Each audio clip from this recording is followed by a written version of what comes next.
This is so gross. Some of your favorite hair products actually have bacteria in them because you refuse to throw them out after they've expired.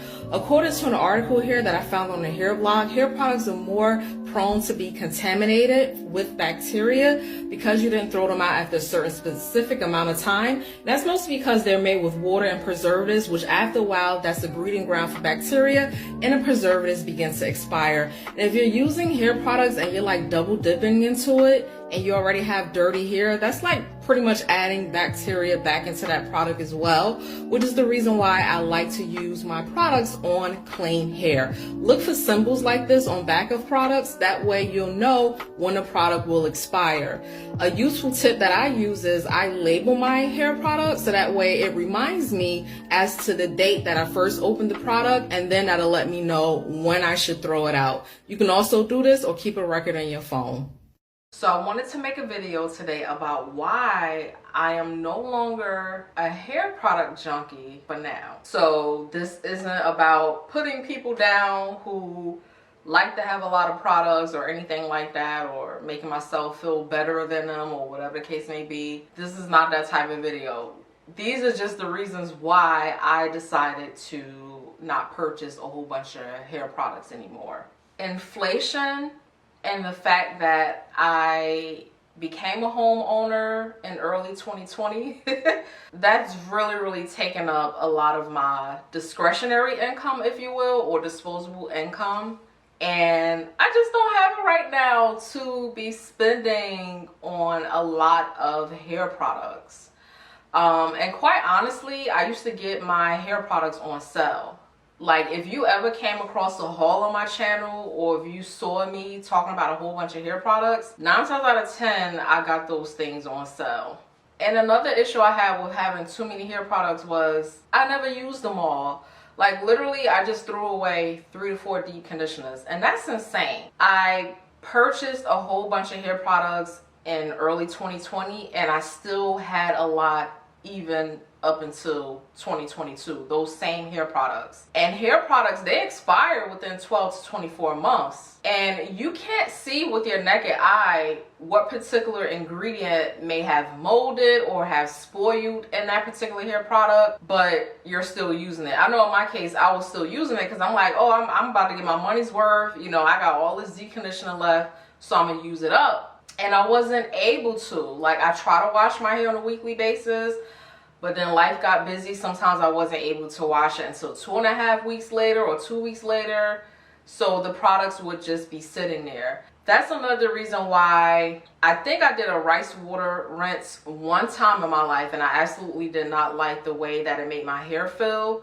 But just to be putting like spoiled food in my hair, I was not about that life. And that's how I look at it with spoiled hair products, basically. Like, you don't know what ingredient has gone bad, and you know, whatever preservatives they put in there, they specifically tell you on a label what the shelf life is for that particular product. So at the end of the day, it's a waste of money, and I have to go out and buy a new hair product anyway because now mine's done expired. And overall, with all of those hair products, you gotta buy storage to sit them somewhere, or it's like all over your bathroom. I know for me, it was taking up a lot of space in my linen closet too, so it was just a lot going on. Now, this kind of relates to the fact that I'm afraid of using outdated hair products. I have really bad eczema, so my body has changed over the years, which means my skin is now even more sensitive to a lot of things. Having too many hair products, I can't really figure out what's working and what's not working. So I need as little and as small of quantity of products for me to be able to figure out what works best for my skin, specifically my scalp and my hair. And I'm also a person who does things out of habit. Like, for example, I love Shea Moisture products, and I'm always going to continue to use the Jamaican Black Castor Oil leave-in conditioner. I keep trying to find products to replace it, but at the end of the day, I keep going back to that same hair product. And I'm like, okay, if it's not broken, why am I trying to fix it? But overall, just having a smaller quantity of products, I can figure out what's working and what's not, what's causing the irritation, so that way I'll know going forward not to buy this product anymore or to keep buying this product going forward. And overall, so I moved out of a apartment into my home. My apartment was smaller than my home. And come to find out, I had so much stuff in my apartment that I'm still trying to get rid of inside of my home.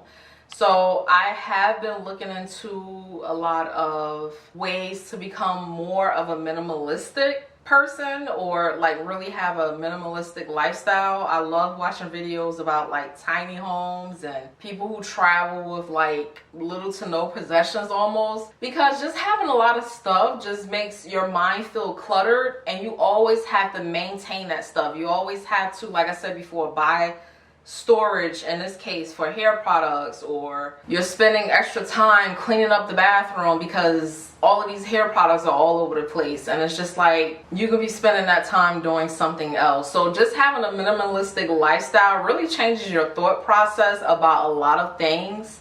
And plus, I want to put whatever disposable income I do have left over into different types of investments. Not to say my hair is not an investment. I'm speaking of different types of investments like stock, and I'm looking into, you know, just being a homeowner has really changed my mindset about real estate, and I became even more interested in real estate. So I want to own more than one home eventually.